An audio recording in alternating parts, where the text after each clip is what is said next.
por estarem presentes e por aceitarem participar nesta conversa que vamos ter. Este webinar destina-se a debater o uso da edição do genoma, quer aplicado a aspectos de medicina, quer na produção de alimentos. Esta tecnologia recente permite gerir de uma forma precisa as sequências que se encontram no DNA, quer para desenvolver novas terapêuticas, quer para produzir plantas mais eficientes ou com melhores qualidades para a produção de alimentos. Este conjunto de tecnologias recorre a ferramentas moleculares que produzem quebras no DNA em locais muito específicos, as quais são posteriormente corrigidas pela maquinaria celular. Neste processo, é possível alterar o código genético nos locais de corte, de forma a alterar as características das células ou dos organismos. O CIB convidou 4 excelentes oradores para debater esta temática que eu vou passar a apresentar. A primeira oradora é a engenheira Ana Paula Cruz Carvalho, que é atualmente subdiretora-geral da Direção-Geral de Alimentação e Veterinária desde 2014. Paula Carvalho é desde 2001 que se dedica, que tem responsabilidades nesta área, tendo sido chefe de divisão do Catálogo Nacional de Variedades, chefe de divisão de sementes, chefe de divisão de variedades, de sementes, variedades e recursos genéticos e diretora de serviços de sanidade vegetal, entre outros.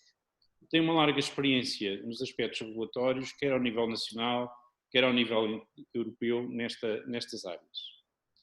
A segunda pessoa é a professora Margarida Oliveira, que é professora catedrática com agregação e subdiretora do Instituto de Tecnologia Química e Biológica da Universidade Nova de Lisboa. É investigadora diretora do Laboratório de Genómica do Stress de Plantas, do ITQB Nova, e é diretora do mestrado de Biotecnologia para a Sustentabilidade e membro do Conselho Científico do Programa de Doutoramento Plants for Life, entre outras responsabilidades. A terceira oradora é a doutora Ana Sofia Coroadinha, é bioquímica, é doutorada em Engenharia Bioquímica, investigadora auxiliar do ITQB Nova e do Instituto de Biologia Experimental e Tecnológica. Desde 2009 é diretora de desenvolvimento de linhas celulares e biotecnologia molecular na Unidade de Tecnologia de Células Animais do ITQB-IBET.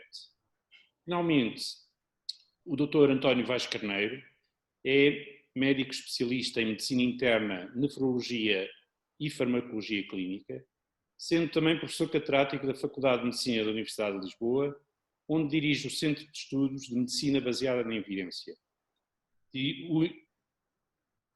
Dirige também o Instituto de Medicina Preventiva e Saúde Pública e o Instituto de Saúde Ambiental e o Instituto de Formação Avançada.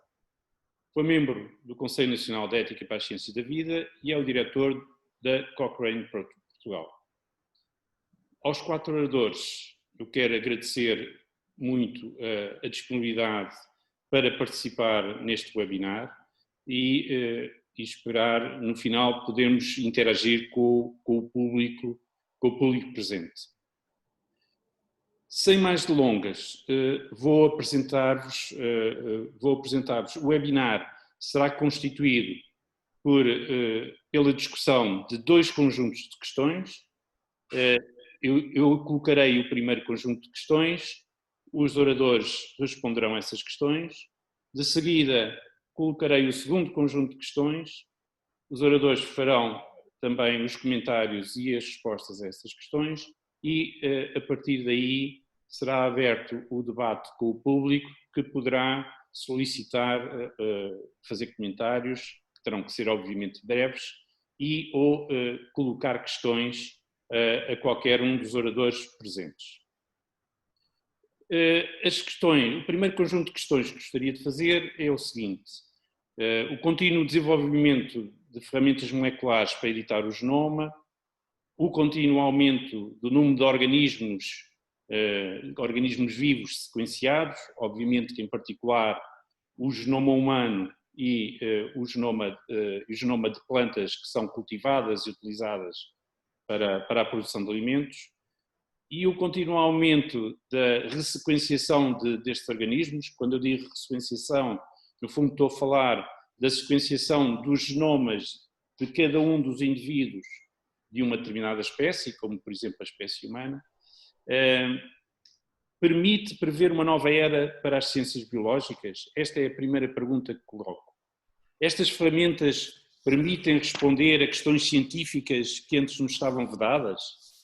Existirão já exemplos de como estas aplicações permitem produzir novos conhecimentos fundamentais? É o primeiro conjunto de perguntas que coloco aos oradores, e vou começar por pedir à professora Margarida Oliveira e depois à doutora Ana Coroadinha que respondam a estas questões. Depois passarei a palavra aos dois oradores seguintes e então a seguir passaremos aos outros dois conjuntos de perguntas. Professora Margarida Oliveira. Ora bom, boa tarde a todos e obrigada pelo convite para participar nesta sessão, que me parece ser bastante importante, sobretudo no atual contexto das discussões que estão a ter lugar a nível da Comissão Europeia. E respondendo à primeira questão, se as ferramentas cada vez mais disponíveis que temos, se nos permitem prever uma nova era para as ciências biológicas, não tenho qualquer dúvida que sim. Mas também diria que tem sido um progresso crescente, com um desenvolvimento contínuo de novas ferramentas que cada vez mais permitem avançar o conhecimento e desenvolver soluções para problemas existentes. É evidente que se esta ferramenta da edição do genoma não estivesse disponível, haveria outras ferramentas possíveis de serem utilizadas, mas com tempos de utilização bastante mais longos e não permitindo todas a resolução de grande parte dos problemas. O facto de se poder fazer aquilo que se chama edição de genoma e, portanto, ao fim e ao cabo, de fazer alterações pontuais no genoma de um indivíduo, neste caso de uma planta, permite alterar características muito direcionadamente e, portanto, conseguir melhorias mais dirigidas em vez de apenas técnicas de cruzamento e seleção que obrigam a muitas etapas de seleção no campo para segregar as características melhoradas daquelas que não são desejáveis. Portanto, são capacidades que estas novas ferramentas nos trazem, em particular muito importantes para plantas com genomas muito grandes, plantas com genomas poliploides, como seja a batateira, como seja o trigo, e que, portanto, nessas em particular é mais difícil de conseguir fixar uma característica nova melhorada. Ou plantas que são multiplicadas por técnicas, por propagação vegetativa e, portanto, em que não queremos passar por ciclos de reprodução para não criar variabilidade quando temos características estabilizadas que são desejáveis e que, portanto, com este tipo de técnicas torna-se possível apenas modificar uma característica específica. Só para dar um exemplo de aplicações que de facto permitem produzir novos conhecimentos fundamentais, eu posso dar um exemplo de um trabalho que estamos a conduzir no laboratório em arroz, em que, ao caracterizar a função de um gene, que é um gene que codifica uma proteína que está envolvida na reciclagem das proteínas da célula, encontramos quando silenciamos esse gene por esta tecnologia de edição de genoma, encontramos um fenótipo, portanto um comportamento da planta, em que existe uma modificação radical da arquitetura da planta de arroz, com o aumento do número de ramificações, aquilo que se chama em inglês o tillering. Portanto, há uma série de novos conhecimentos que podem resultar da aplicação deste tipo de ferramenta que pode ser muito dirigido quer para a obtenção de plantas resistentes a doenças, resistentes a fatores bióticos, quer com produção aumentada e que no contexto atual em que temos que reduzir o input de fatores agroquímicos no terreno, em que temos que maximizar a produção por unidade de espaço e em que temos muita incerteza com os fatores climáticos, é particularmente necessário não desperdiçar ferramentas que estão ao nosso alcance e tirar o máximo partido dessas ferramentas. Pois, muito bem, muito obrigado pela resposta. Eu acho que a resposta que a doutora Ana Coroadinha vai dar vai ser um bocadinho diferente, até porque, quer do ponto de vista científico, quer mesmo de aplicações, as células animais e o organismo humano apresentam desafios distintos, não é, doutora Ana? Certo. Primeiro, boa tarde a todos. Queria também agradecer o convite para participar neste debate, que também queria felicitar a iniciativa, porque acho que é uma excelente ideia debater este assunto que agora toda a gente fala. Em relação à questão, eu concordo com as palavras da professora Margarida Oliveira, é uma nova era. A minha perspectiva, a minha opinião é que esta nova era, nós talvez não nos tenhamos apercebido, mas já começou há alguns anos atrás e entretanto a tecnologia evoluiu de tal forma que agora conseguimos ser mais eficazes na utilização dessas tecnologias. Eu vou-me focar realmente mais na parte terapêutica aplicada à medicina, que é mais a minha área. E nesta parte eu acho que tudo começou quando houve o projeto de sequenciar o genoma humano, não é? E houve uma grande necessidade até de melhorar as tecnologias de sequenciação que já existiam, mas que eram muito laboriosas e demoravam muito tempo.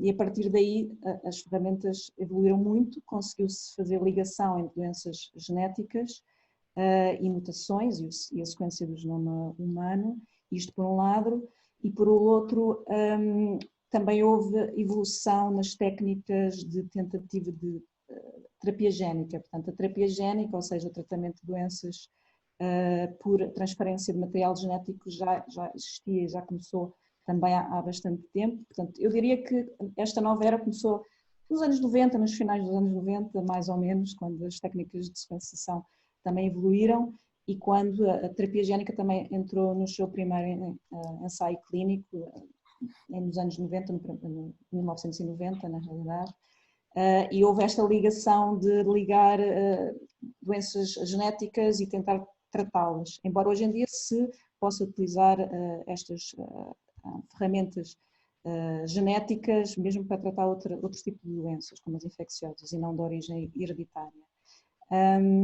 Por isso houve uma evolução, mesmo naquilo que se chama a edição do genoma.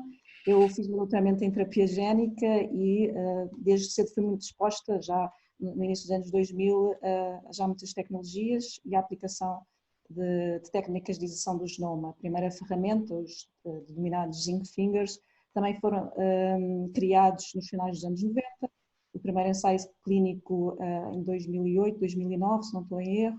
Portanto, tem sido uma evolução progressiva, que finalmente, digamos que se tornou aos olhos do público, chegou a informação ao público, porque também tornou-se mais eficiente e demonstrou-se eficaz em algum tratamento de algumas doenças. Por isso, sim, acho que é uma nova era, um período excitante, e o que estas novas tecnologias, ou o ponto em que estamos, tornou, eu não diria que havia informação vedada, eu diria que realmente a velocidade da informação, tal como a professora Margarida Oliveira disse, é que se tornou muito mais rápida, assim, um pouquinho como a internet dos anos 90 e a internet hoje, ou seja, antigamente conseguíamos ver uma imagem, hoje conseguimos ver um filme inteiro, ou fazer o download do filme inteiro num curto espaço de tempo. E a mesma coisa com estas tecnologias, ou seja, a sequenciação tornou-se uma ferramenta muito mais rápida, não só rápida como também disponível a mais pessoas, porque também se tornou economicamente mais fácil e menos dispendiosa, digamos assim, o que também tornou a ferramenta disponível para toda a comunidade académica e científica que a pode utilizar. E a mesma coisa com as ferramentas da edição do genoma. As primeiras ferramentas eram muito dispendiosas. Eu lembro-me de ter feito umas cotações no início dos anos 2000 e era 20 mil euros a tentar ter uma ferramenta de edição do genoma para utilizar no laboratório, não utilizei. E hoje em dia é muito fácil utilizar as novas ferramentas, portanto, eu acho que a informação não estava vedada, conseguiríamos lá chegar com as ferramentas que tínhamos, que existiam, mas a velocidade com que conseguimos agora lá chegar é muito mais rápida, portanto, conseguimos fazer a investigação muito mais rapidamente, encontrar as razões para certas doenças mais rapidamente, utilizando estas novas tecnologias. Exemplos de como estas tecnologias têm permitido descobrir novos dados da investigação como mais fundamental. Na minha área, como trabalho mais em células animais, permite, digamos, estas tecnologias de edição do genoma permitir modelos de estudo de doenças, portanto, células que podem reproduzir até certo ponto algumas doenças e que esses próprios modelos celulares podem ser não só para descobertas fundamentais, mas também podem ser utilizadas para tentar testar, por exemplo, fármacos para tratamento dessas doenças. Portanto, aqui também estas ferramentas são bastante importantes. Obrigado, doutora Ana. Eu vou deixar algum tempo para quer a engenheira Paula Carvalho, quer o professor António Vaz Carneiro fazerem algum comentário ou ou responder a algumas das questões. Eu continuo curioso, sobretudo relativamente à questão de ser uma nova era ou não. Isto porquê? Porque, do meu ponto de vista, este tipo de ferramentas pode de facto,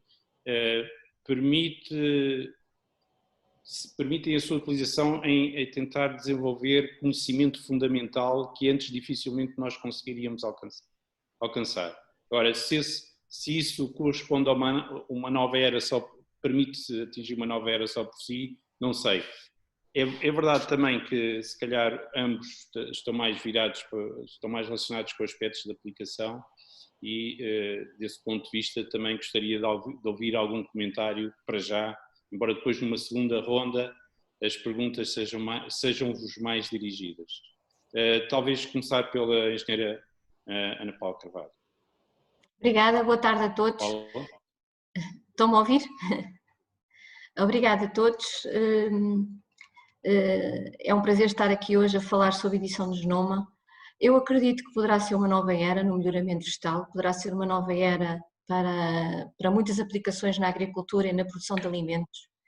De facto é uma tecnologia, eu não sou cientista, portanto tenho lido algumas coisas, mas estou muito longe de ser cientista e de entender completamente tudo o que implica a edição de genoma, mas aquilo que tenho lido de facto abre aqui novas fronteiras, quer a nível da produção de alimentos do ponto de vista nutricional mais saudáveis em termos de segurança dos alimentos, e também a nível, que já se falou aqui, de produzir plantas que tenham resistência a algumas pragas, doenças, plantas que consigam ser mais tolerantes. Portanto, eu penso que de facto aqui tolerantes a stresses ambientais, de facto aqui parece-me que há aqui uma oportunidade muito grande que não podemos perder de todo. E de facto aqui esta questão de não perdermos esta oportunidade e segundo toda a informação que os cientistas têm transmitido, trata-se de uma tecnologia relativamente simples de aplicar, relativamente em termos de custos de aplicação muito inferiores às tecnologias até agora utilizadas na modificação genética das plantas, e é importante de facto que consigamos ter uma capacidade de comunicação relativamente a esta técnica que não a destrua à partida, tal como fizemos ou como não fomos capazes de fazer com a questão das técnicas utilizadas na produção de plantas geneticamente modificadas. Portanto, é de facto uma oportunidade que deve ser transmitida de uma forma muito clara, muito simples para todos, porque de facto temos aqui grandes oportunidades para substituição e para cumprimento das obrigações que nós temos atualmente, quer em termos ambientais, quer em termos de sustentabilidade da produção, que temos que garantir. Todos sabemos que existem cada vez mais políticas muito restritivas de utilização, por exemplo, de produtos químicos no ambiente, de produtos fitofarmacêuticos. Temos também a questão das alterações climáticas, dos eventos climáticos extremos que cada vez são mais frequentes. Temos uma enorme pressão de pragas e doenças que está, de facto, a pôr em risco algumas espécies vegetais, que podem mesmo terem alguma dificuldade de sustentação dessas espécies vegetais face a forte ataque e não haver solução para controlar determinadas doenças que estão agora aí a surgir. E, portanto, penso que é de facto uma nova era que temos que agarrar e temos que saber explicar para poder aproveitar. Posso fazer um comentário, Pedro? Sim. Sim, Margarida, sem dúvida. Eu só acrescentar uma coisa, porque há um exemplo que a mim me toca particularmente, porque eu não posso consumir glúten, portanto dá cabo de mim. E o trigo sem glúten foi um produto que já foi conseguido em 2008 por uma tecnologia que se chama RNA de interferência, ou seja, é inserido um fragmento de DNA que faz com que, quando o gene responsável pela produção do glúten se expressa, ele é inibido, é silenciado. E 10 anos depois foi conseguido o mesmo efeito, mas sem ter inserção de DNA, por a técnica que se chama edição de genoma, que introduziu uma alteração no gene responsável que o inviabilizou. Eu diria que, do ponto de vista de segurança, para mim os dois são iguais, mas dada, lá está, a polémica sobre a introdução de DNA, de genes estranhos, etc., a edição do genoma tem essa vantagem, digamos assim, não acarretar essa alteração. Mas há vários outros produtos que estão a ser lançados, um está patenteado recentemente, que é a produção de café sem cafeína, por inibição do gene de síntese da cafeína, ou agora está em curso e saiu a notícia ainda este mês, da inibição da produção de cianeto, ou do precursor do cianeto em mandioca, que acaba por ser um produto que é muito utilizado para muitos outros alimentos e nem sempre é processado adequadamente para garantir a inativação deste composto tóxico. Portanto, há uma série de novas vias para obter produtos mais seguros, para além de, por exemplo, se ter já conseguido melhorar a qualidade do óleo da colza, de ter introduzido a resistência a vírus em pepino, ter conseguido a resistência a herbicidas em colza também, utilizando este tipo de ferramentas que permitem ver resultados muito promissores de garantir melhor qualidade e quantidade de produção com menos impactos a nível de segurança do produto e a nível de segurança ambiental também. E isso é muito importante para quem se preocupa com o ambiente. Professor Vasco Carneiro, ainda não teve a oportunidade de fazer nenhum comentário, gostava agora de ouvi-lo relativamente a estas questões que foram até agora levantadas.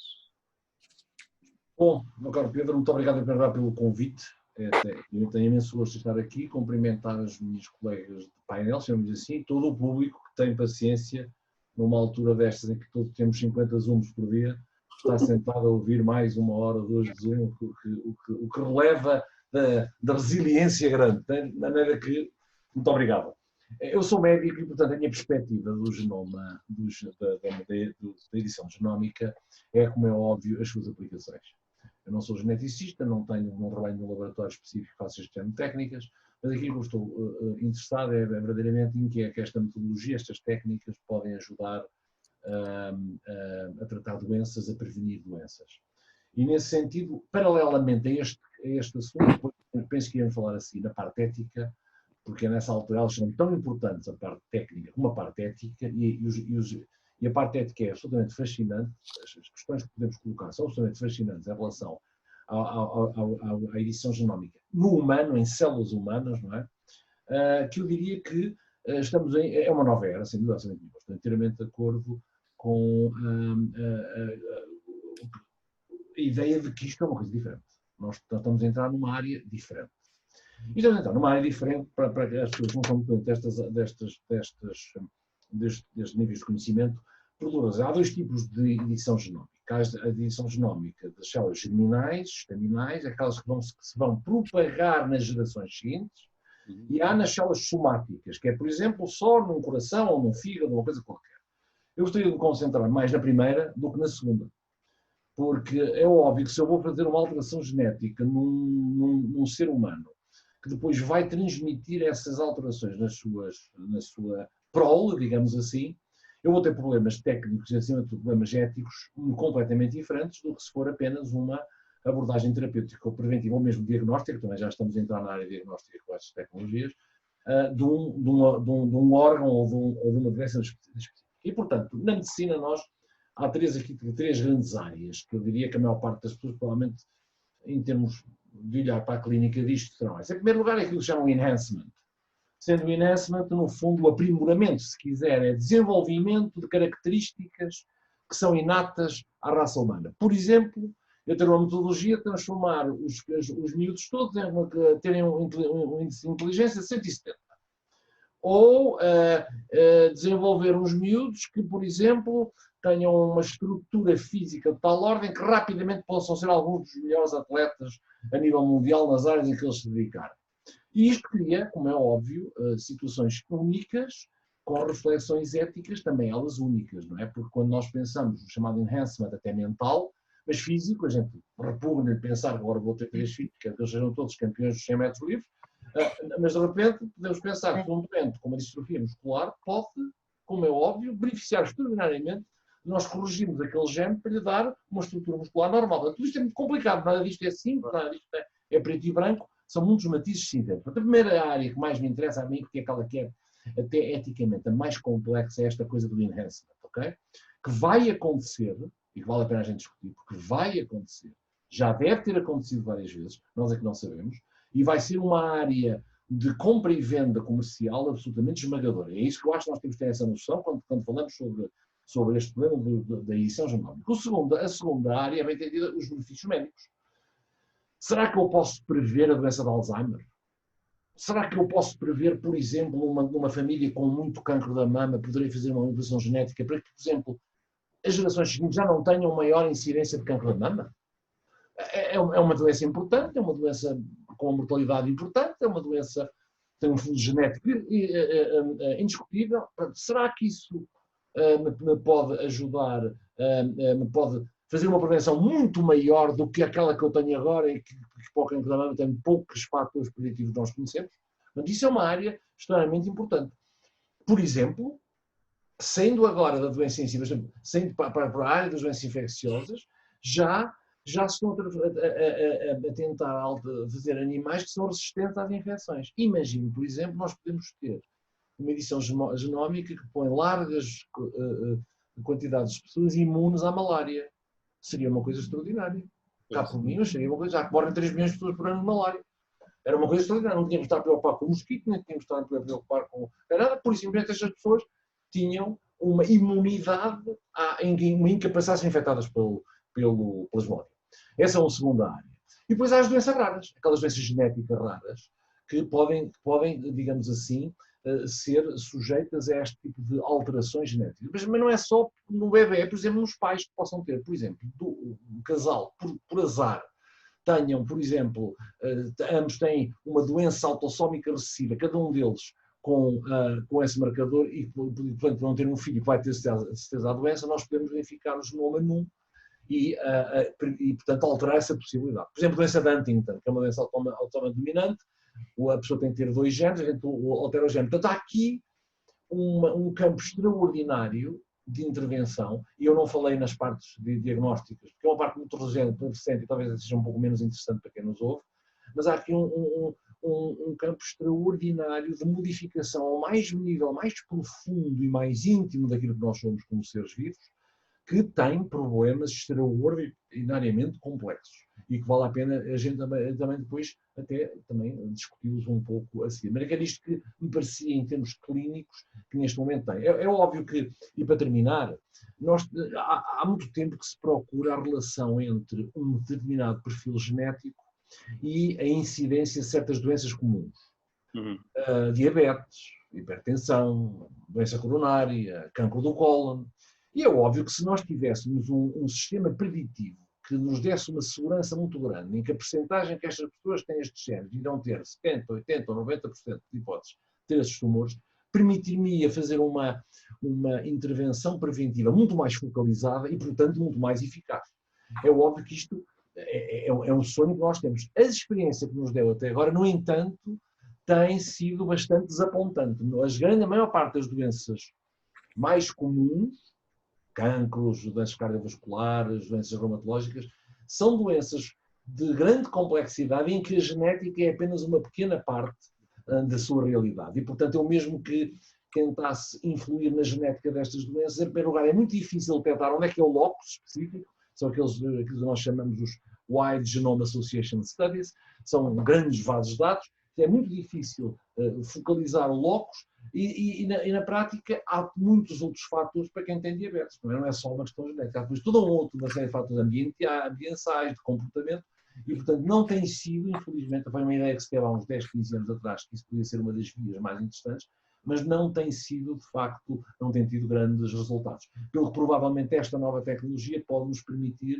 avançar um pouco mais nesses campos e, no fundo, de facto, alterar dramaticamente o prognóstico das doenças nestas pessoas.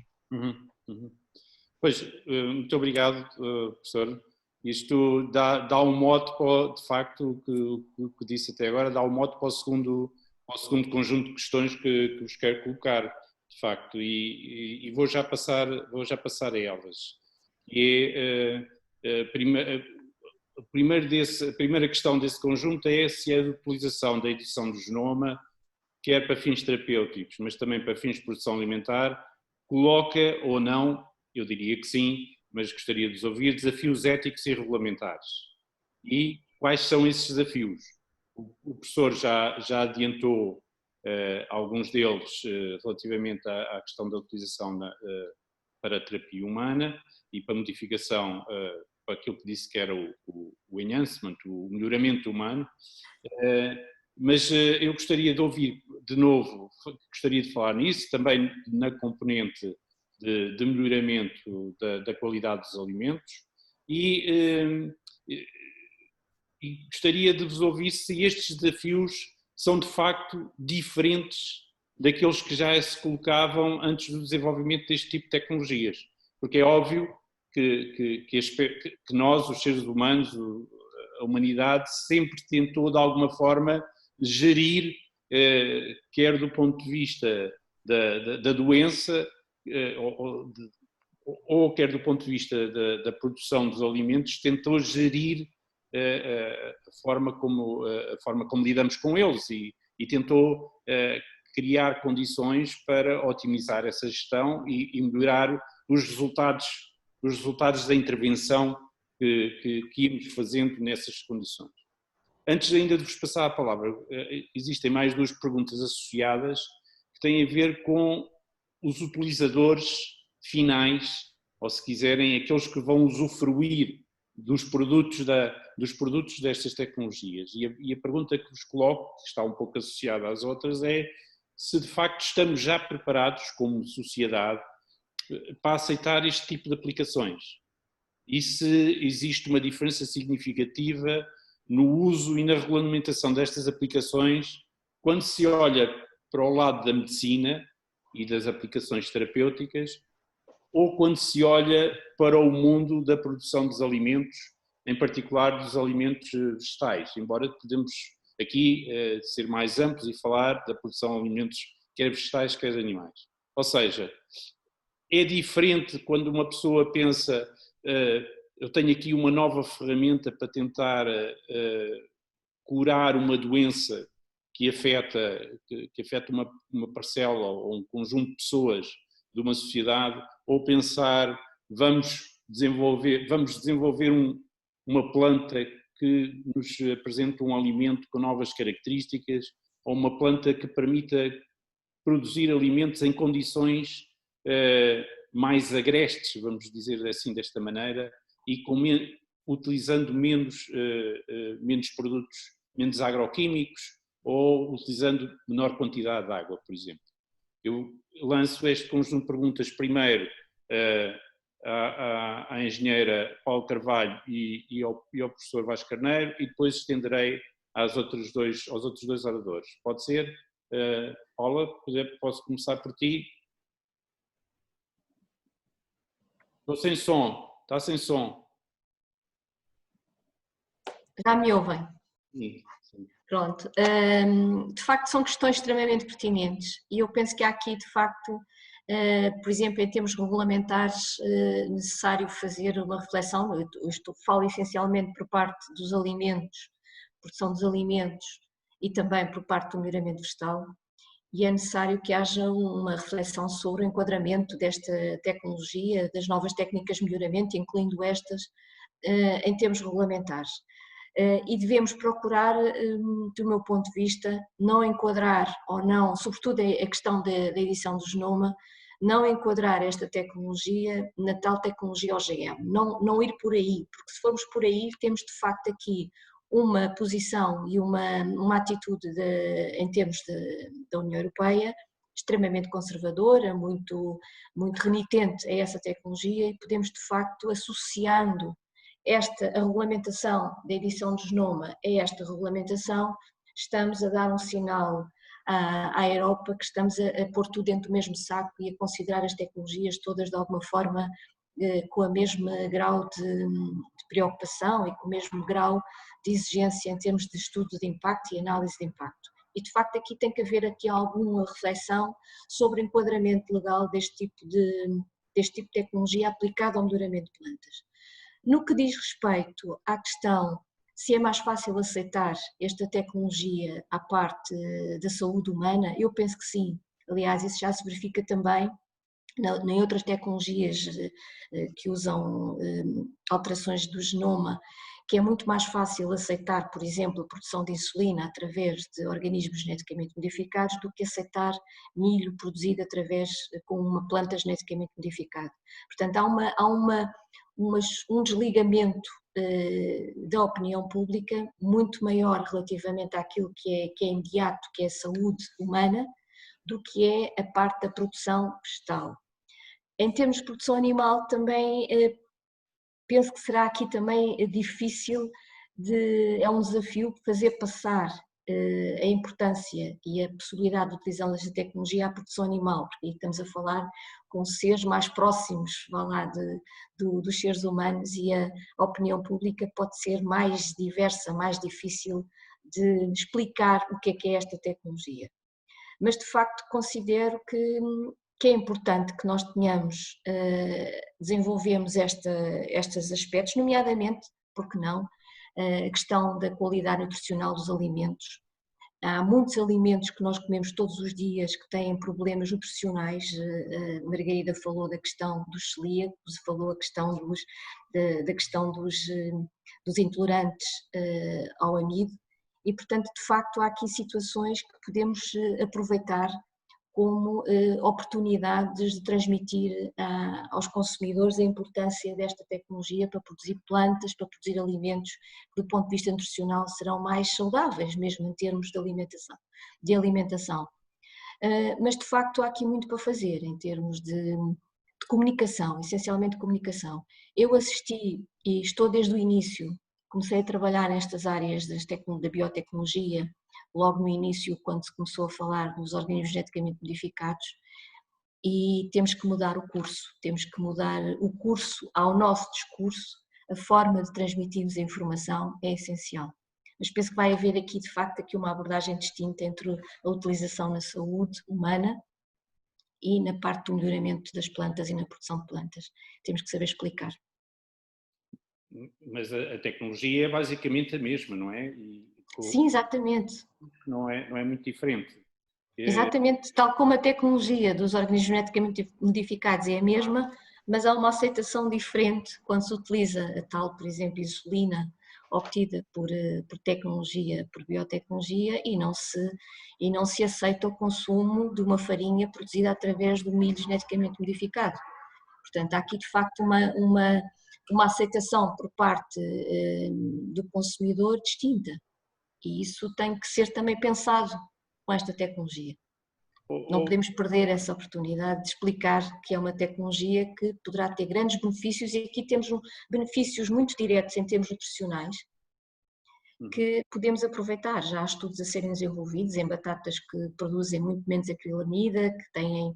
Portanto, há interesse direto do ponto de vista nutricional, e é importante explorar esse interesse por parte do consumidor. Explicar que para terem esses produtos com características nutricionais mais favoráveis, temos que ter melhoramento de plantas associado para conseguirmos produzir esse tipo de material. Outra questão que penso que é importante também é a questão, por exemplo, do desperdício alimentar, que se fala muito atualmente. Isto é uma tecnologia que pode reduzir o desperdício dos alimentos, pode conduzir a termos alimentos que possam conservar-se mais tempo, que possam ter, de facto, tal redução do desperdício que tanto se fala. Por outro lado, e é uma coisa que também é importante falar, nós perdemos cerca de 40% a 50% a nível global de alimentos por pragas e doenças. Ainda que estamos a aplicar produtos fitofarmacêuticos, tudo isso, há todo um conjunto de perdas por pragas e doenças que importa reduzir. Portanto, e esta tecnologia poderá permitir-nos isso, poderá-nos também apoiar à chamada economia circular, através da utilização de micro-organismos obtidos por edição genética, que possam produzir novos produtos a partir de outros que nós consideramos lixo, que já não são utilizados. E, portanto, essa informação tem que ser... Eu penso que esta nova tecnologia tem que ser explicada nesta globalidade do seu interesse.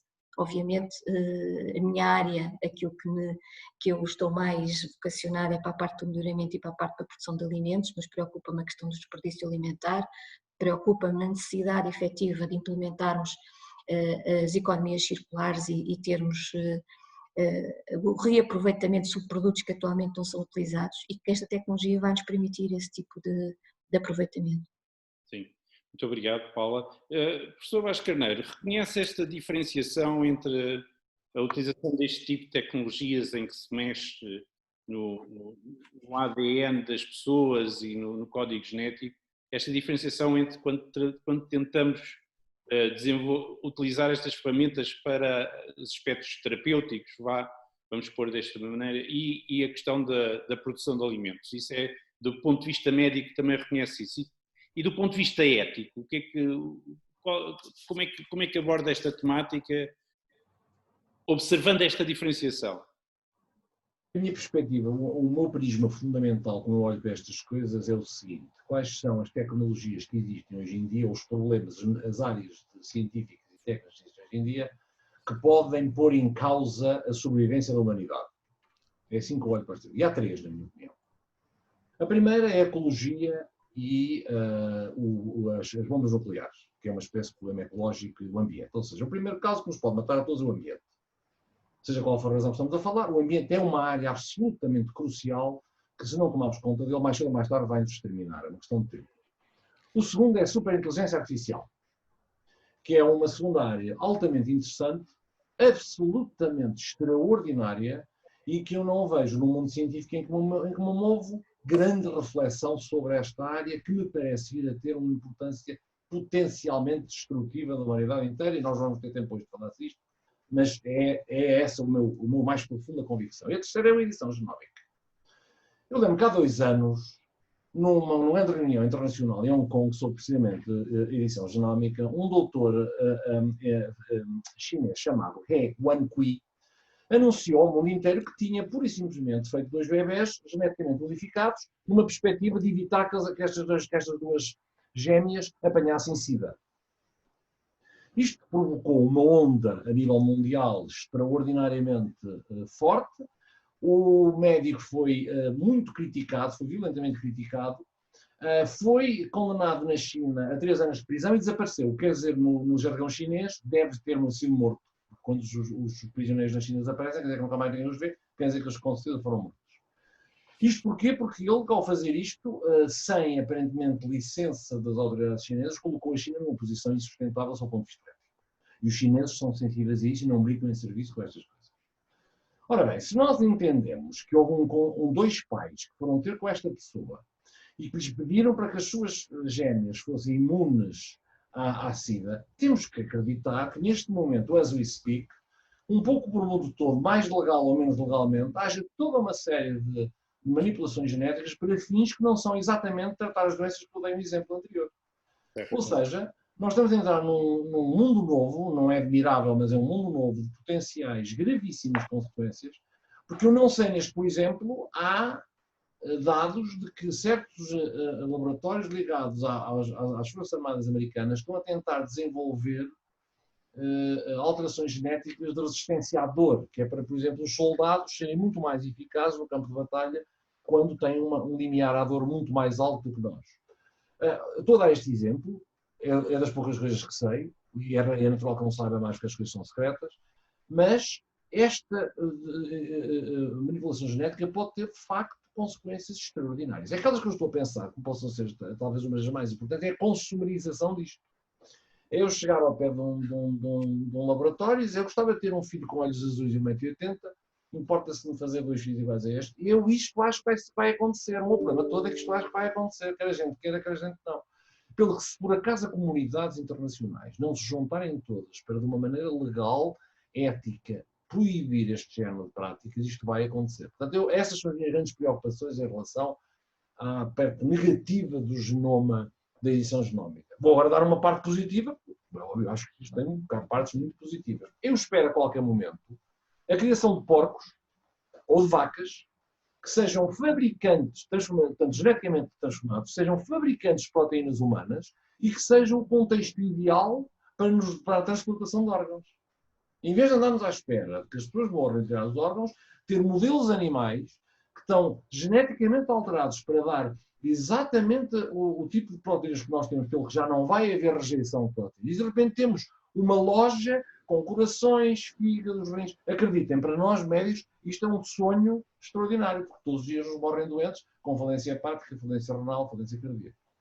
Portanto, eu acredito que uma das utilizações mais fascinantes desta área será precisamente no campo da transplantação e na terapêutica avançada deste tipo de doenças. Porque aí nós já não são doenças raras. Aí nós já temos doenças muito mais frequentes. E, nesse sentido, nós podemos dar um benefício aos nossos doentes de poder substituir aquilo que é substituível, como é óbvio, sem eles sofrerem nenhum dos problemas da terapêutica imunossupressora, que é um problema gravíssimo, e também não terem que viver com aquele medo de que mais dia menos dia possa haver uma rejeição do seu órgão transplantado. Estou só a dar um exemplo, podia dar mais, já falei nas infecções, e ainda não falei também nos diagnósticos, mas acredito que esta área possa vir a ser uma área particularmente rica e estou muito otimista que nós podemos ter um bom trabalho. Muito obrigado. Eu confesso que perdi um bocadinho esta parte final, mas eu gostava, antes de passar ainda à doutora Ana Sofia e à professora Margarida Oliveira, fazer uma pergunta ao professor Vasco Carneiro. Não é bem uma pergunta, mas é uma pergunta de comentário. Esta questão de uma determinada tecnologia ter a potencialidade de desenvolver produtos que consideramos inaceitáveis e, ao mesmo tempo, por outro lado, permitir-nos alcançar melhorias na qualidade de vida, não acha que é algo que é comum a quase todas as tecnologias que desenvolvemos atualmente? Apesar das dificuldades, apesar de que existem, de facto, tecnologias, e as três que referiu são, de facto, se calhar das mais importantes que nós temos de abordar, mas não acha que isto é, que as pessoas têm a tendência de olhar para uma tecnologia ou por um lado ou por outro, sem pensar que qualquer uma delas, as duas coisas podem acontecer, e que, de facto, a componente ética e regulamentar é fundamental para conseguirmos gerir da melhor forma a evolução e o desenvolvimento destas tecnologias? Sim, mas o ponto em que eu me referi no absoluto impacto de algumas tecnologias é na sua capacidade de alterar a humanidade tal como a conhecemos. Eu, se trato um doente com cancro do pâncreas ou com a tuberculose, não altero globalmente a humanidade significativamente. O que eu estou a falar é, se nas gerações seguintes nós introduzirmos um conjunto de técnicas de edição genómica para um conjunto de fins, determinados fins, aí estamos a alterar, efetivamente, aquilo que é o próprio conceito do ser humano. E foi nesse sentido que eu, enfim, para mim são aquelas três, e no caso do genoma humano há um lado consumerista, comercial, que me preocupa extraordinariamente. E a resposta é essa que você disse, Pedro, não há outra. É as autoridades e os investigadores e o público em geral compreender que estas técnicas têm que ser altamente reguladas e têm que ser transparentes nos seus procedimentos, para que um dia não acordemos de repente com um problema nas mãos que, por e simplesmente, não conseguimos resolver. Ok. Muito obrigado. Vou dar agora a oportunidade à doutora Ana e à professora Margarida para comentarem estes aspectos e depois então passaremos a palavra ao público que nos está a seguir, está bem? Ana, posso começar? Sim, eu gostava de acrescentar algumas coisas. Eu acho que os desafios éticos e regulamentares são a grande questão, não é? Porque o que nós vimos não só em ciência em medicina ou biotecnologia para aplicação nos vegetais, o que vemos é que muitas vezes a tecnologia avança mais rapidamente que a regulamentação. Eu acho que isso também tem acontecido, por exemplo, com as tecnologias da robótica, da internet, agora aparecem os 5G, há o problema da proteção de dados, e as tecnologias parece que aparecem antes de haver regulamentação, e isso é um problema, mas em várias áreas. Portanto, acho que essa é a grande questão. Desculpa interromper, mas isso é assim. Tem que ter a técnica primeiro, antes de fazer a regulamentação. Tem que conhecer todos os aspectos da técnica antes de poder refletir sobre a regulamentação. Está normal, é normal, não é? De facto. O que acontece é que muitas vezes... Não queria interrompê-la. Às vezes algumas não tanto na medicina realmente há a Agência Europeia Regulatória que regula a utilização destes produtos, mas noutros casos, às vezes as tecnologias aparecem em aplicação antes que aparece uma regulamentação. Isto mais talvez nas partes da informática e tecnologias digital, digamos assim. Mas eu acho que isso é um problema.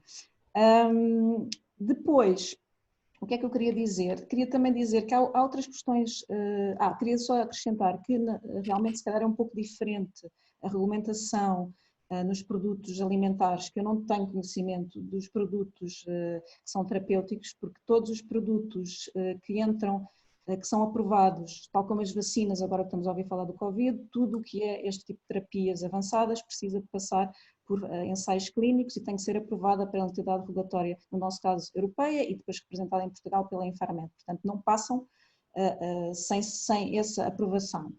E hoje em dia não é aprovado modificações que levem a alterações, portanto, que sejam passadas de filhos para pais, portanto, isso não é permitido, daí que na China também já não é permitido e os cientistas chineses foi preso, na Europa, nos Estados Unidos também não é permitido, portanto isso está regulamentado. É claro que não é sempre difícil controlar coisas que passam ao lado da lei. Queria também chamar a atenção para mais duas questões éticas, uma também associada, que é o risco. Estas terapias avançadas também podem ter um grande benefício, têm um grande potencial, mas também têm um grande risco e as pessoas têm que primeiro ter noção disso.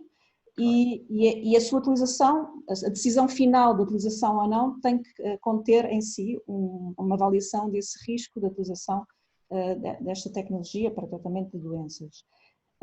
Isso é um. E depois também é a questão da acessibilidade. Estas tecnologias, neste momento, são ainda muito dispendiosas, custam milhões de euros e nem toda a gente tem acessibilidade, neste momento, pelo menos, a estas tecnologias que podem tratar. Portanto, isto também vamos ter desigualdades, digamos, sociais e de tratamento de quem pode ter ou não aceder a este tipo de tratamentos. Isto também são outras questões éticas que se devem ser levantadas para além de todas as outras que o professor António Vaz Carneiro já levantou. Portanto, eram essas duas questões. Quanto à percepção do público ou das pessoas para a utilização em medicina, eu penso que também é diferente da utilização em produtos alimentares. Eu não percebo muito bem porquê, mas quer dizer, até posso perceber. quando as pessoas têm uma doença e têm uma esperança de média de vida de 20 ou 30 anos, às vezes até menos, ou não têm outras alternativas, é muito fácil quererem testar novos produtos, novas terapias, mesmo que às vezes ainda são experimentais, daí os ensaios clínicos. E nós até vimos isso, assistimos cá em Portugal, por exemplo, ao caso da Matilde, que tinha uma atrofia muscular, atrofia muscular espinal, não sei muito bem a terminologia, e que queria aceder a um produto que já estava aprovado, de terapia génica, que era muito recente e que custava 2 milhões, e eu acho que os pais e as famílias não hesitam em querer tratar com estas novas terapias quando se realmente tratam de casos de vida ou morte ou de qualidade de vida reduzida e muito baixa qualidade de vida. Portanto, acho que a percepção da utilização em medicina será diferente da percepção da utilização nos produtos alimentares. Acho que era mais ou menos estes 2 pontos que queria acrescentar, o que também já foi debatido e falado por o resto dos oradores. Está bem. Muito obrigado, doutora Ana. Professora Margarida, gostaria ainda de comentar. Há um aspecto aqui que foi referido a regulamentação, sobretudo do ponto de vista das novas terapêuticas. É importante, se calhar, referir que os alimentos melhorados através de qualquer tipo de tecnologia também são regulamentados, não aparecem assim no mercado sem mais nem ontem. Seguramente que, por exemplo, a engenheira Paula Carvalho também saberá elucidar-nos sobre esse aspecto, mas ainda antes gostaria de ouvir a professora Margarida, que é a única que não falou neste segundo conjunto de questões. Ora bom, sobre a regulamentação e a regulamentação atual, por exemplo, relativamente aos organismos geneticamente modificados, eu confesso que a regulamentação para mim é assustadoramente vasta, e digo assustadoramente vasta porque acho completamente exagerado e mal direcionado. Ou seja, a regulamentação está virada para o controlo do processo que é utilizado no melhoramento da planta e não para a qualidade da planta, que deveria ser, quanto a mim, o objetivo final. A segurança e a qualidade da planta e não a metodologia que foi utilizada. Eu gostava de comentar também o que a engenheira Ana Paula Carvalho referiu há pouco, que muitas vezes estas... agora esqueci-me do que é que eu ia referir. Já volto lá. Mas o facto de nós termos esta tecnologia que vai avançando e termos que ir acompanhando com a produção de regulamentação, tem muitas vezes caminhado a passos largos, não acompanhados por aquilo que eu digo, que eu entendo que é extremamente importante, que é a educação.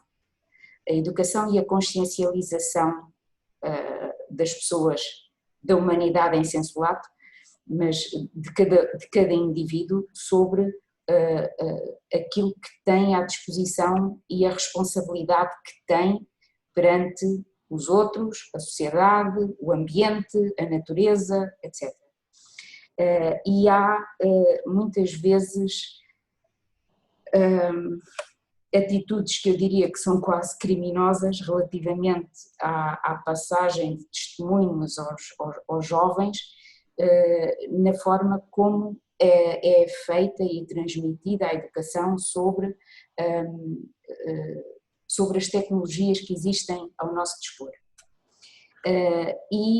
Isso põe uma responsabilidade muito grande nos educadores e nas entidades responsáveis pela educação e pela transmissão da informação, ou seja, também nos jornalistas, todos os meios de comunicação social, etc., quanto à forma como transmitem a informação e quanto ao rigor dessa informação, para que não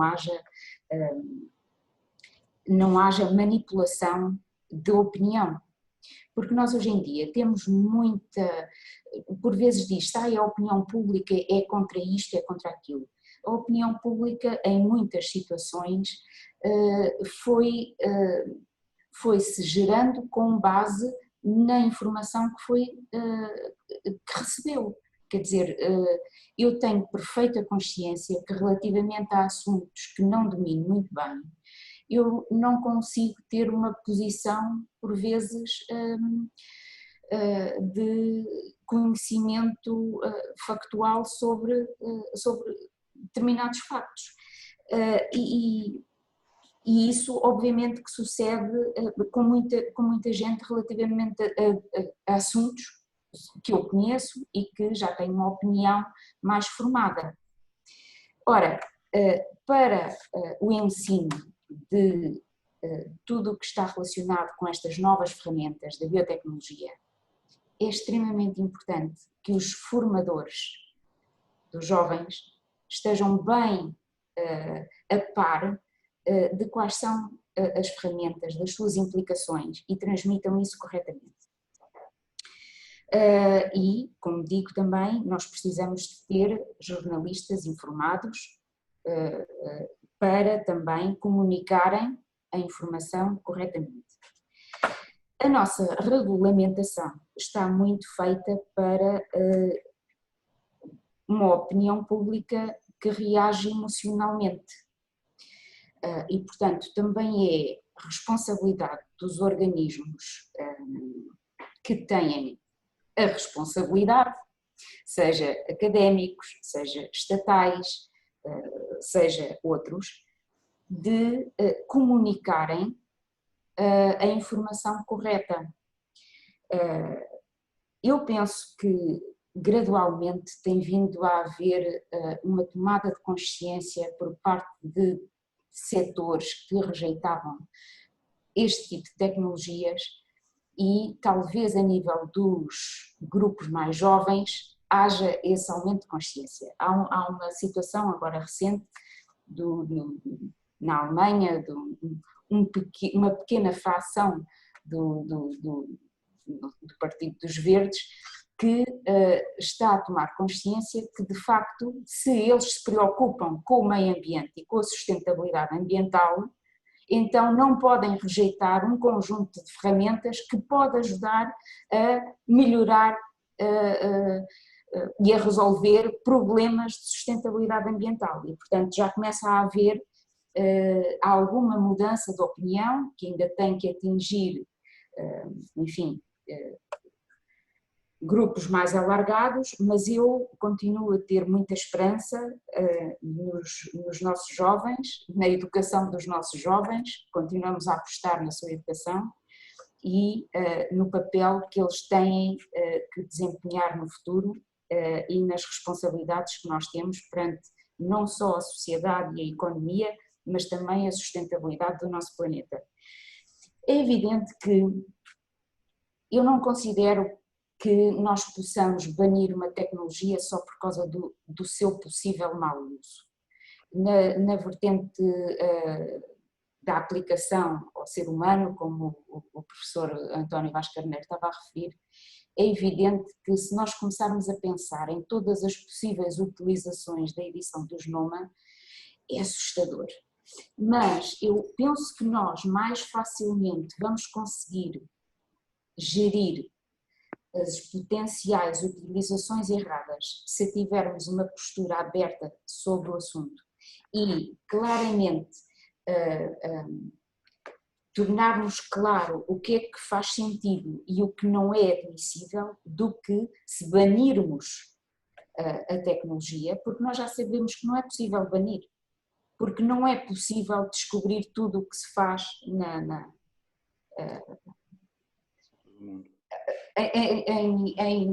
em segredo, não é?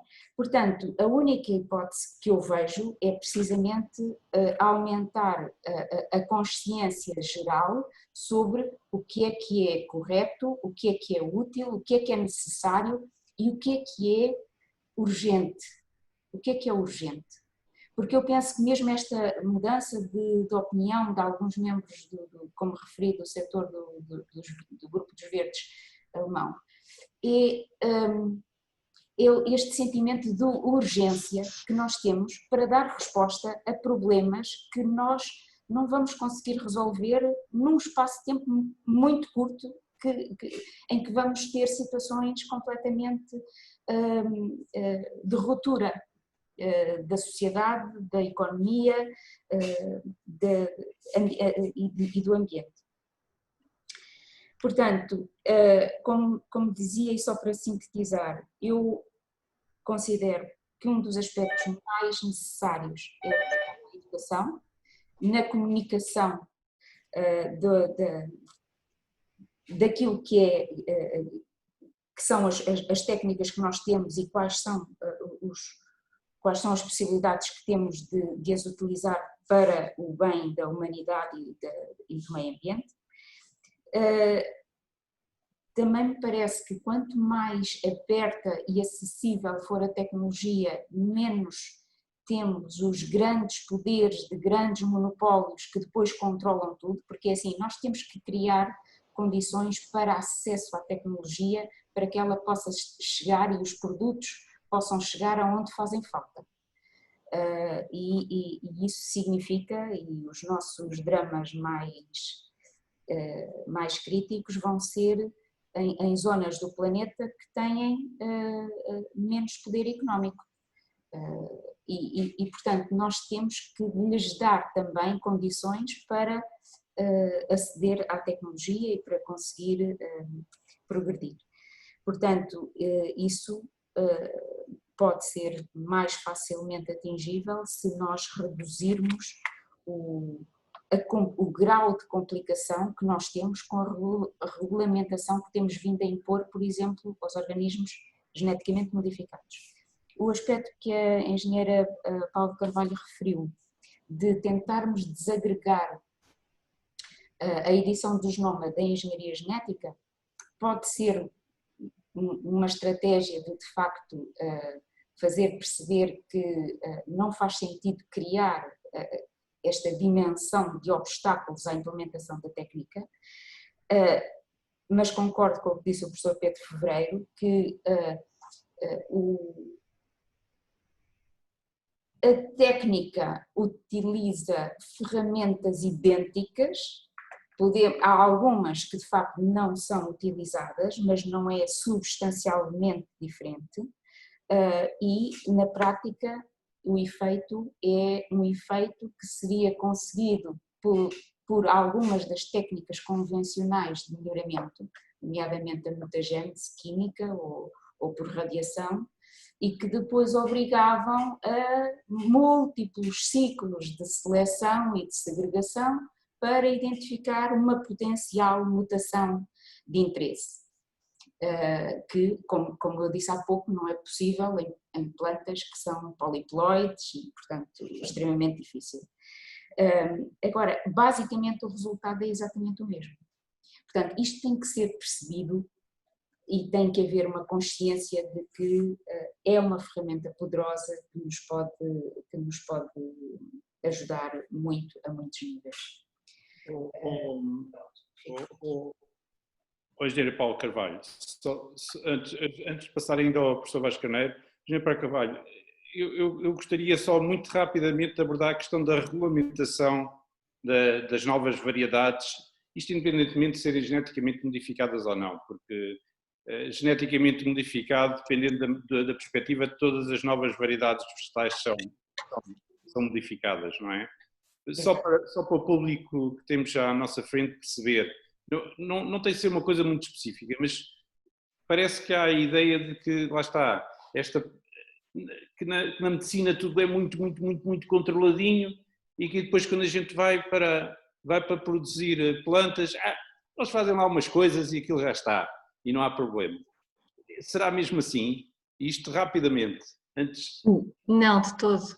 Portanto, nós temos um conjunto bastante complexo de legislação comunitária de avaliação das variedades antes de serem colocadas, mesmo variedades que são obtidas no melhoramento convencional, não são colocadas no mercado ao dispor dos agricultores para iniciarem a sua produção sem passarem por todo um conjunto de legislação do ponto de vista de avaliação de agronómico, de utilização, características técnicas.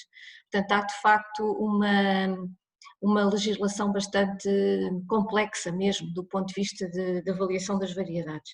Claro que estamos a falar de variedades obtidas por modo convencional, que a análise de risco é diferente, é uma análise essencialmente de comportamento agronómico e de novas características, mas tem que passar por um conjunto de vários ensaios e vários estudos oficiais antes de ser libertado para ser disponibilizado aos agricultores, mas estamos também neste momento já a falar, e já se fala já há bastantes anos, e não há forma de concluirmos esta discussão a nível comunitário, da regulamentação ou não, da introdução ou não das novas técnicas de melhoramento no âmbito da regulamentação comunitária. E, portanto, é de facto importante, e quando se fala aqui, penso que alguém também referiu que era importante termos a tal certeza regulatória, ou seja, quando nós estamos a produzir ou estamos a investir numa técnica, numa investigação, estamos a produzir variedades e depois não sabemos o que é que nos vai acontecer com elas do ponto de vista regulador, e podemos simplesmente esbarrar contra uma parede porque entretanto o legislador acordou e vai, não, para tudo porque eu tenho que legislar e só depois é que vocês podem comercializar este material. E portanto era importante que a Comissão e que a Europa, a União Europeia, decidisse e tomasse decisões urgentes relativamente às novas técnicas de melhoramento vegetal, para dar esta certeza aos investigadores, para saber o que é que contam em termos de regulamentação e para de facto libertar o material que for considerado seguro, que passar pela tal regulamentação que é necessário decidir, libertar esse material para os agricultores europeus, porque já há alguns exemplos em outros países que já estão muito mais avançados e na Europa temo que novamente fiquemos para trás e que com toda esta indecisão e estas discussões eternas que nunca mais se concluem, não conseguimos efetivamente apanhar o comboio e ficar ao mesmo nível dos outros países. Eu não estou aqui a dizer que não é preciso haver um estudo, haver estudos e haver certezas em termos de risco daquilo que colocamos, mas é preciso decidir, de haver uma decisão e de facto a questão das novas técnicas de melhoramento não há forma de sair uma decisão em termos regulamentares. Se me permitem agora também só a questão dos alimentos. Os alimentos a nível da União Europeia também são sujeitos, uma coisa é as variedades e aquilo que é colocado no mercado para os agricultores poderem produzir, plantar, semear e produzir alimentos, outra coisa depois é o produto obtido que também é sujeito a regulamentação específica. Temos um acervo legislativo no âmbito da segurança dos alimentos bastante ampla e que passa, por exemplo, por tudo o que é algo que surja de novo no mercado, há que identificar se é ou não um novo alimento, e se for um novo alimento tem que passar por uma análise de risco antes de ser autorizado aquele operador económico a colocar aquele alimento no mercado europeu. Portanto, há aqui de facto do ponto de vista daquilo que os consumidores europeus procuram, que é a segurança dos alimentos, mas também não se podem esquecer que uma coisa importante, que é a segurança alimentar, que é algo diferente. Uma coisa é ter um alimento seguro, que não tenha problemas de contaminantes químicos, biológicos, outra coisa é ter alimento em quantidade suficiente e a diversidade suficiente. É algo que o consumidor europeu está habituado a ter, porque não há falta de alimentos nos nossos supermercados, mas que é importante considerar-se esse aspecto cada vez mais importante, do ponto de vista global e não só olharmos só para o que se passa na União, nos países da União, que não temos esse problema por enquanto. Eu quero passar agora a palavra, vou passar rapidamente a palavra ao professor Vasco Carneiro e depois vou abrir para o restante público poder fazer perguntas ao painel, tá bom? Não, eu passo, preciso dar o meu tempo ao público, senhor. Muito obrigado. Não é nada muito importante. Então, agora vamos abrir esta conversa para o público que ainda nos está a ouvir, agradecendo a quem nos está a ouvir e quem está connosco o interesse por esta conversa. Eu julgo que existe uma possibilidade de, ou por escrito ou por levantando uma mão, de colocar questões às pessoas que estão neste painel. Eu já tenho aqui 2 ou 3 questões que posso já colocar. Houve uma pessoa que me perguntou, não sei se um bocadinho ironicamente, se ainda existem produtos fitofarmacêuticos. Eu acho que a Paula Carvalho pode rapidamente fazer um comentário. Existem, sim, senhor. Existem, sim, senhor. E são bem regulamentados.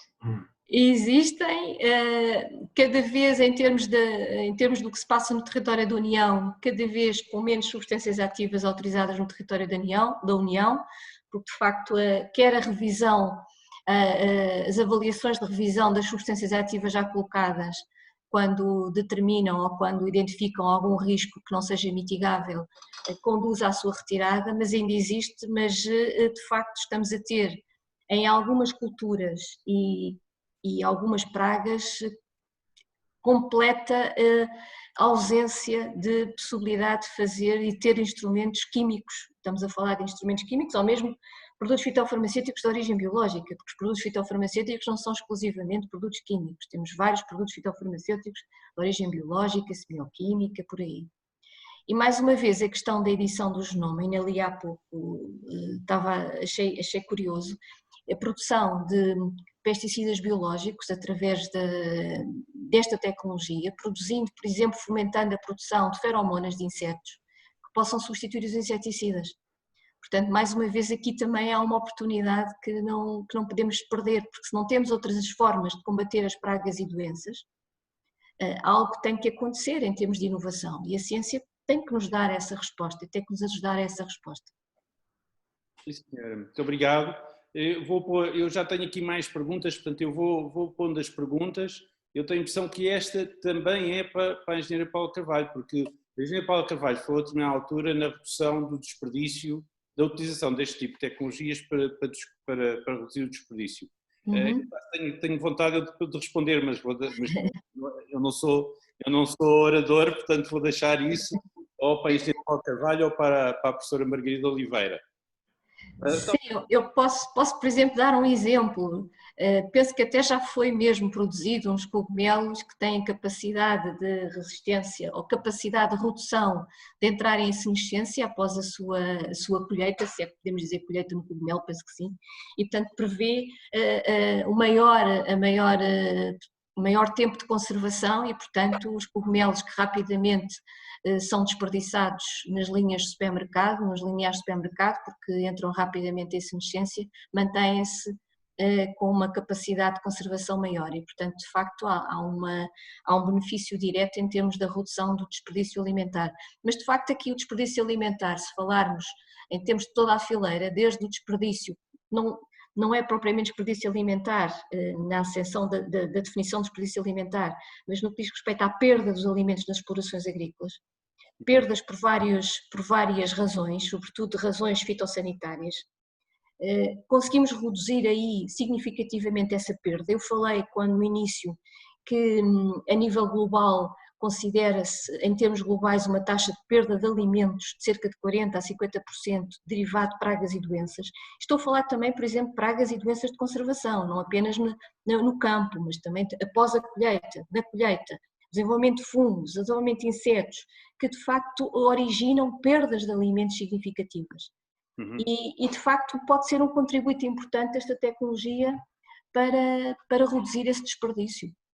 Certo. E há vários exemplos já conhecidos e já em desenvolvimento.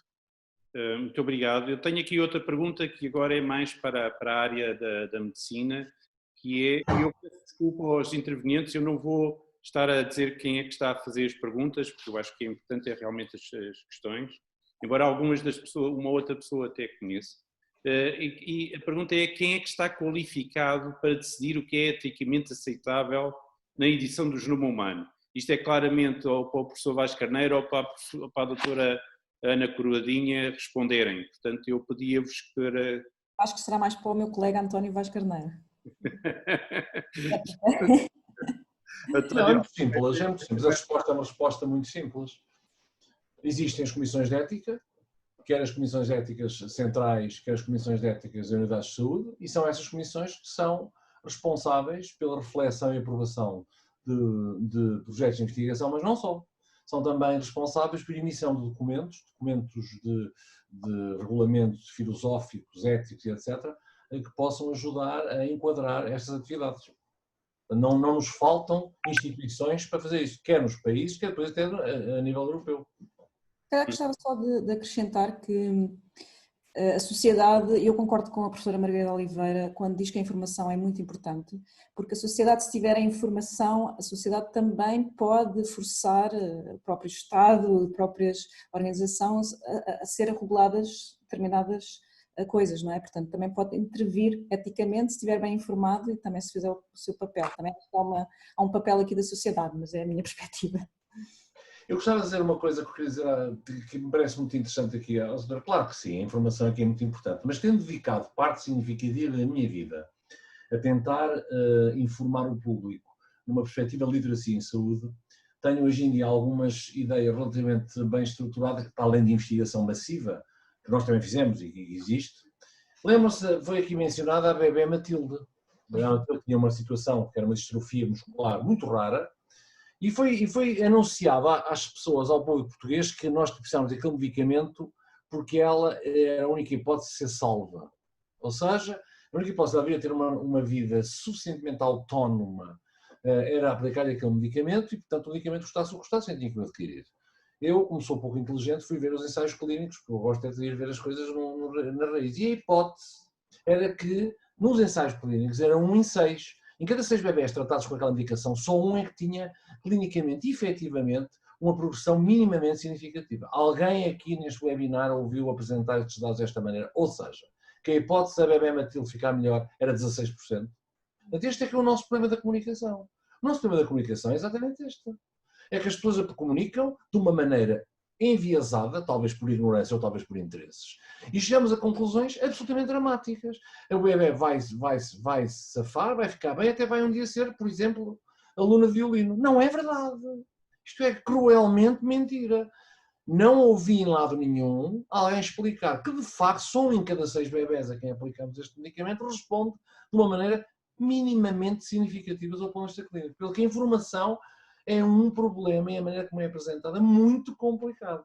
E nesse sentido temos que ter um cuidado muito especial. Desculpa, era só usar até esta minha própria experiência. Plenamente, eu acho que há uma percepção às vezes errada, porque lá está, não há essa informação, de que estas tecnologias estão muito no seu estado embrionário e que em alguns casos pode funcionar, mas em outros casos não, até maioritariamente, e as pessoas têm que ter noção também dos riscos. Vá lá, outra vez, um balanço do risco-benefício.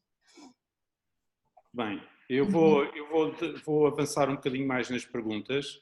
Esta foi dirigida à professora Margarida Oliveira e tem a ver com a questão que eu penso que as pessoas que trabalham nesta área das plantas estão presentes, que o Tribunal da Justiça da União Europeia decidiu que as plantas melhoradas por edição do genoma estariam ou viriam a estar sujeitas à regulamentação idêntica, uma regulamentação idêntica à das plantas geneticamente modificadas. E depois que, obviamente, a comunidade científica em geral, sobretudo a comunidade científica que trabalha nestas áreas, reagiu apresentando mais do que uma carta aberta à Comissão Europeia e às diferentes instituições relativamente a esta decisão. E a pessoa pergunta se houve alguma evolução neste capítulo. Não sei, a professora Margarida ou a engenheira Paula Carvalho são capazes de poder dar alguma informação relativamente a isto, sendo que terá que ser algo curto. Não, a história completa é muito longa, como alguns de nós conhecem, não é? Paula, quer começar? Sim, eu posso rapidamente explicar. Portanto, houve de facto uma decisão do Tribunal Judicial em que considera que a mutagênese induzida deve ser considerada como está coberta pela diretiva dos OGMs e, como tal, todas as variedades que foram obtidas até ao momento e que estarão no mercado europeu terão que ser retiradas e terão que ser reavaliadas ao abrigo da diretiva dos OGMs. Houve uma decisão do Conselho da União Europeia em que pediu à Comissão Europeia que fizesse uma avaliação, um estudo de impacto, e esse estudo de impacto está a ser feito, portanto o estudo de impacto relativamente a esta decisão, esse estudo está a ser feito e prevê-se que a Comissão apresente os resultados desse estudo em abril de 2021. Portanto, durante a presidência portuguesa, vamos ver o que é que sai desse estudo. Entretanto, já respondemos a questionários e a nossa perspectiva é de facto ver o que vai sair desse estudo para ver efetivamente qual vai ser a aplicação desta decisão judicial, que poderá eventualmente, se assim o estudo de impacto o ditar, passar por uma alteração legislativa para clarificar de facto estas tecnologias estão fora ou ficarão dentro dos OGMs, da diretiva dos OGMs. Muito sumariamente é este o ponto de situação. A questão que eu poria era se o estudo de impacto será tido em conta, se os dados científicos que forem obtidos serão tidos em conta para a decisão. Esperemos. Tenho aqui mais uma questão que diz respeito talvez mais à parte da aplicação em aspectos humanos, que diz eu vou ler porque é um bocadinho grande e eu não consigo resumir neste. Há uma aceitação generalizada do uso das técnicas como edição de genoma, modificação genética, terapia génica, com a finalidade de melhorar e assegurar a saúde humana. No entanto, tal aspecto não se verifica quando falamos de produtos agroalimentares. No fundo, é um pouco aquilo que já vos coloquei, mas que vamos voltar a isso. Sendo a alimentação um aspecto fulcral da saúde humana, e, no fundo, se não tivermos alimentos ou se eles não forem de qualidade, nós não sobrevivemos, não é? Não deveríamos também começar a escolher este argumento para desmistificar o uso destas tecnologias para produtos alimentares melhorados? Portanto, esta é uma questão que é colocada e que no fundo tenta ver os dois lados, no fundo não é os dois lados, mas a aplicação para a saúde, na saúde e na alimentação acaba por não ser assim tão diferente quanto isso. Há pessoas que dizem que somos aquilo que comemos. Não é uma frase que eu gosto muito, pessoalmente, mas se calhar os clínicos ou as pessoas mais perto dos aspectos médicos e terapêuticos são capazes até de concordar um pouco com isto. Eu diria, Pedro, se me permite, eu vou ter que sair daqui a 2 minutos, mas eu diria só o seguinte: o papel da alimentação na saúde humana tem sido altamente hipertrofiado, digamos assim. Okay. Ele existe, mas não é tanto como as pessoas pensam que existe. Ok, sim senhora, eu concordo, na realidade concordo com essa perspectiva, mas gostava que voltassem ainda a comentar esta questão, não é? Existe claramente ou não existe uma forma de observar diferente a utilização destas tecnologias quando se fala em terapêutica ou quando se fala em produzir alimentos? E se isso tem sentido ou não? Quem é que quer comentar? Muito rapidamente, do ponto de vista médico, é óbvio que a complexidade a que a investigação clínica e biomédica chegou faz com que as pessoas tenham a noção de que tudo o que lhes aparece nas farmácias e nos hospitais é seguro e é eficaz, mercê de um trabalho enorme prévio a essa disponibilização, não é? E, portanto, sob esse ponto de vista, estão dispostas a tolerar e a não compreender muitas das coisas que nós médicos fazemos e investigamos, porque pura e simplesmente acham que não são capazes de compreender. O que é falso. Nós somos sempre capazes de explicar tudo o que fazemos, desde que tenhamos o cuidado de explicar por palavras que as pessoas compreendam. A minha experiência nesse aspecto é muito clara. Por mais complexo que o problema médico seja, eu sempre consigo explicar. Não sou eu, mas as pessoas conseguem entender exatamente o que está em jogo. E para nós interessa-nos muito que elas compreendam o que está em jogo, porque dá uma solidez à decisão que é muito melhor. Portanto, é natural que na parte médica as pessoas tenham tendência a aceitar mais as inovações do que em outras áreas, parece-me. Pronto, eu tenho aqui mais uma questão, porque estamos mesmo a terminar e porque temos que terminar, que diz respeito, no fundo, à utilização desta tecnologia.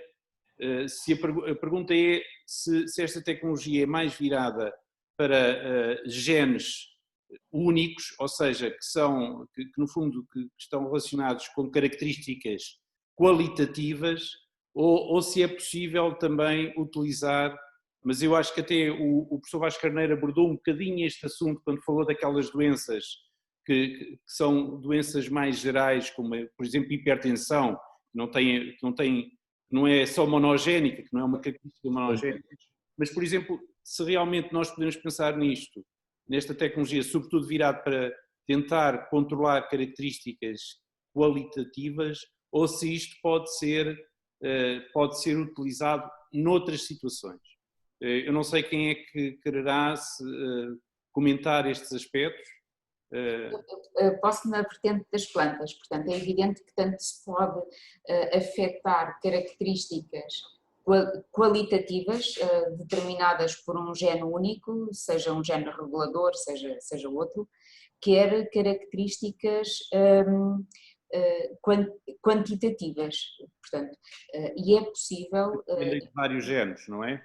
Vários genes. E é possível, inclusivamente, afetar vias biosintéticas, afetar vários genes de uma determinada via biosintética. Portanto, isso consegue-se, portanto, afetar aquilo que a gente chama um metabolito secundário, aquilo que não é o resultado direto da expressão de um gene, que não é uma proteína, que é, por exemplo, um óleo, ou que é, por exemplo, um composto que dá um aroma, ou que produz, por exemplo, uma feromona que vai atrair insetos ou afastar insetos e, portanto, proteger a planta de ataques de insetos, como foi há pouco referido pela engenheira Paula Carvalho.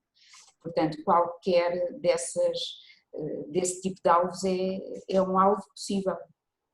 Sim, eu também posso acrescentar que sim, do ponto de vista da medicina, a tecnologia tem muito potencial, portanto até uma das terapias que está a ser aplicada em clínico também é a alteração de uma via da produção de hemoglobina para tratar a beta-talassemia, por isso, mas portanto pode ser feita não especificamente no gene, portanto até pode ser feita numa zona não codificada, por exemplo para regular, sei lá, se calhar ainda não existe, mas para regular RNA regulatório, por exemplo, portanto a potencialidade da técnica é muito abrangente, não se especifica só a um gene, digamos assim. Certo. Eu neste momento não tenho mais questões e acho que, por acaso, tenho só mais uma, peço desculpa, vamos terminar com Há este. Há várias perguntas no question and answer. Eu tenho estado a segui-las, não tenho estado a seguir. Só tenho aqui mais uma pergunta que forma biológica ou produção integral, é um comentário, não é uma pergunta. Portanto, eu tenho aqui uma questão. Os agricultores são, hoje em dia, de um modo geral, o elo mais fraco da cadeia económica alimentar. Em que medida estas tecnologias são ou serão acessíveis a esses agricultores, ou dito de outro modo, não lhes virão a criar mais dificuldades? Eu acho que esta pergunta será a última a responder. Eu diria que talvez a engenheira Paula Carvalho possa responder a esta questão, ou eventualmente a professora Margarida Oliveira. Antes de eu responder, tenho só despedir e agradecer o convite. Vou ter que sair agora de casa, depois falamos. Muito obrigado a todos. Muito obrigado pela sua participação. Grande abraço, obrigado. Paula, a engenheira Paula Carvalho, quer ainda responder a esta questão? Se estes produtos... Sim, eu penso que de facto normalmente os agricultores são sempre o elo mais fraco, efetivamente. Quando nós falamos, por exemplo, falámos há pouco de produtos fitofarmacêuticos, não nos preocupamos e falamos das poluições difusas originadas dos produtos fitofarmacêuticos e não falamos dessa poluição originada, por exemplo, através do uso dos medicamentos humanos, porque nós excretamos parte e resíduos e também contaminamos o ambiente com os nossos resíduos. De facto, a minha grande preocupação é que os agricultores, sobretudo os agricultores europeus, e é isso que eu olho mais, e em particular os agricultores portugueses, têm cada vez mais uma grande dificuldade em combater as doenças, as pragas, e terem acesso à inovação em termos, e estamos a falar de acesso à inovação em termos de melhoramento de plantas. Se não tiver estes instrumentos, agora falamos, por exemplo, vamos começar a regular, a criar a regulamentação da estratégia da Farm to Fork. Se não criarmos, não dermos oportunidades noutras áreas em termos de inovação, e esta poderá ser uma boa oportunidade para darmos esses instrumentos. Como é que vamos continuar a produzir de forma sustentável na Europa? Vamos continuar a importar e vamos ter um Covid que nos fecha as fronteiras, e depois como é que é? Portanto, é a questão do consumidor europeu, que são muitos milhões e que a percentagem de agricultores desses milhões é muito baixa, e o consumidor europeu está habituado, como dizia há pouco, a ter tudo no seu supermercado e ter a maior diversidade incrível de alimentos que tem, mas de facto é importante, eu penso que isto poderá ser uma oportunidade mesmo para os agricultores, mas temos que de facto utilizar a tal, saber transmitir isto e não condenar esta tecnologia, que é uma tecnologia que pode estar acessível não apenas às grandes multinacionais, como dizia há pouco a Margarida, pode estar acessível a pequenas entidades de melhoramento de plantas e poderá de facto ser uma oportunidade. Temos que a aproveitar e temos que a saber divulgar e transmitir e comunicar. Eu queria só aproveitar para referir, houve um estudo que foi publicado e houve uma press release agora em julho de 2020 que refere que por cada dólar investido em sementes de variedades melhoradas, ainda por engenharia genética, nos países em desenvolvimento, os agricultores tiraram mais proveito do que nos países desenvolvidos. Isto precisamente porque eles tinham perdas muito maiores. E, portanto, isto para os países em desenvolvimento e para os pequenos agricultores e para os agricultores que, de facto, não têm meios para proteger as suas culturas, pode ser uma mais-valia muito grande, porque tornam-se mais independentes dos tais fitofármacos que normalmente são utilizados por quem os pode comprar e pagar. E apesar de tudo, tem havido benefícios bastante grandes para os países em desenvolvimento. Eu vou dar por terminado este webinar e quero antes de mais agradecer-vos, não posso já agradecer publicamente ao professor Gás Carneiro, mas quero agradecer às três oradoras que estão presentes ainda esta disponibilidade. É óbvio que este webinar não tinha como finalidade resolver ou discutir todas as questões relativamente à utilização da edição do genoma, mas espero que tenha ajudado aqueles que nos ouviram e aqueles que ainda nos ouvirão, porque ficará gravado, a compreender um pouco mais, talvez não tanto os aspectos científicos estritos, mas as questões que se levantam com a utilização e a aplicação destas novas tecnologias, os seus benefícios, mas também as dúvidas que se colocam, mas sobretudo também as suas potencialidades que não são demais referir. Vou, portanto, dar por terminado, agradecer a todos as pessoas que assistiram também a disponibilidade e o interesse, embora a hora já seja um pouco adiantada, e por certo que voltaremos à vossa presença para continuar a debater estes temas. Muito obrigado a todos e muito boa tarde. Obrigada, boa tarde. Obrigada.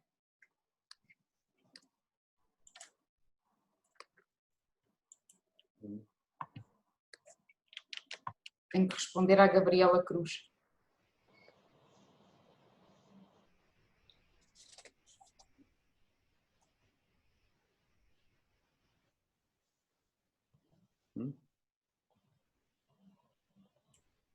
Luís, estás a desligar tudo, espero.